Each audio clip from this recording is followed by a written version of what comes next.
Hello, welcome to my channel. Today I'm using scrunched up paper towel and paint as the basis for a hydrangea flower. It's very simple to do it this way. You don't need to put a petal base on, you just need paint on the background. You also need to decide the direction of the light so that you can put dark on the shadow side and pale color on the lit side. And that makes all the difference. For my background, I used French ultramarine, blue primary yellow and titanium white. I later added alizarin crimson because I thought it would be great to get a hint of colour in the background other than green. I used a large flat brush, a 3/4 inch flat brush, to apply the paint, and later, once the paint was applied and I had the titanium white on top, I used a powder brush which I bought from the dollar store and used that to blend in the background. Then I added alizarin crimson to give me a pink haze in the background, which livened up the picture no end.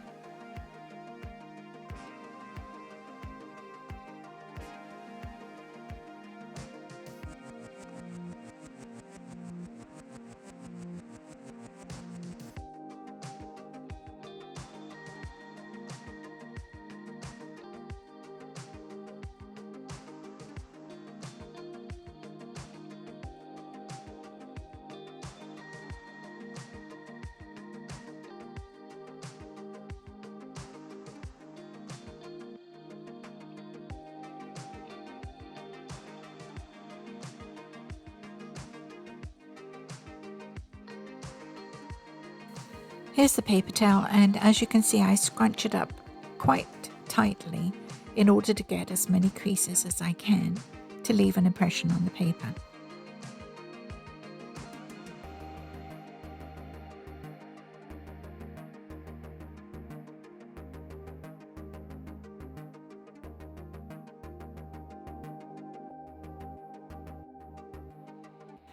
Once I'd applied the paint, I could have used my blender brush and smoothed it out a little bit, blended it into the background a little, but I didn't think to do that, and so we'll see as I go on.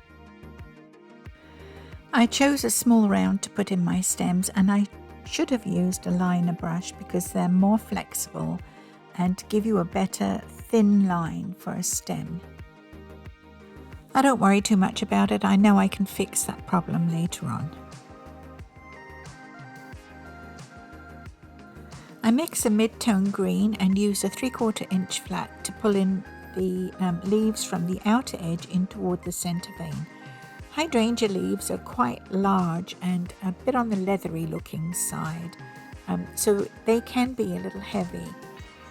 I think that looks okay, and then when you put the shadow and the highlight on, that improves them no end.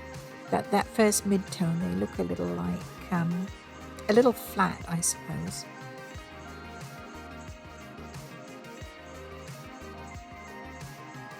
I'm going to put in some petals, and to do that I'm using a filbert brush, which is a flat brush with a rounded end. It makes very good petal shapes. You hardly have to work at all at making petals because the brush does all the work for you. The first petals I put in are a little too dark. I don't always get it right, but I add titanium white to the mix and then put in brighter petals. They show up a bit better.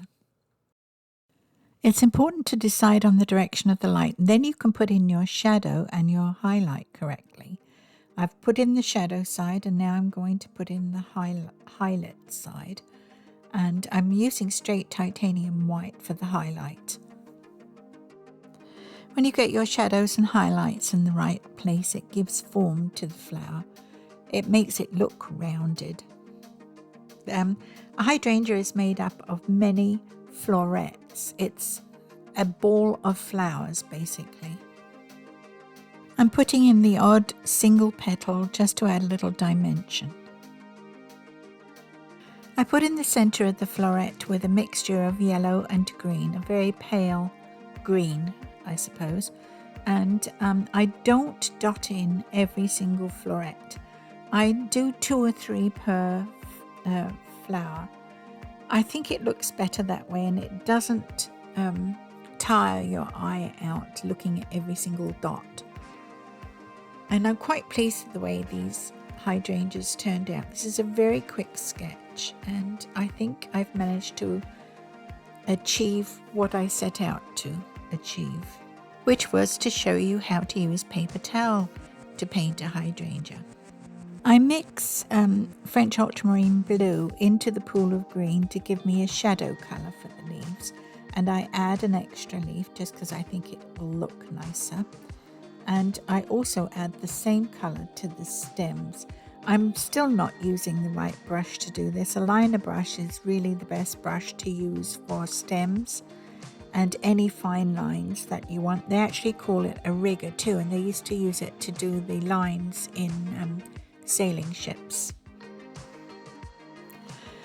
I like to use alizarin crimson on my stems and sometimes my leaves. I feel it adds vibrancy to a painting, and it's one of my favorite colors to use because it is transparent. It allows the color to come through from underneath, but it adds that little bit of depth to a painting.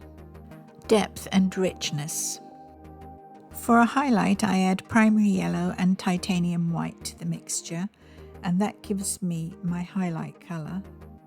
And when I say the mixture, I mean the green mixture.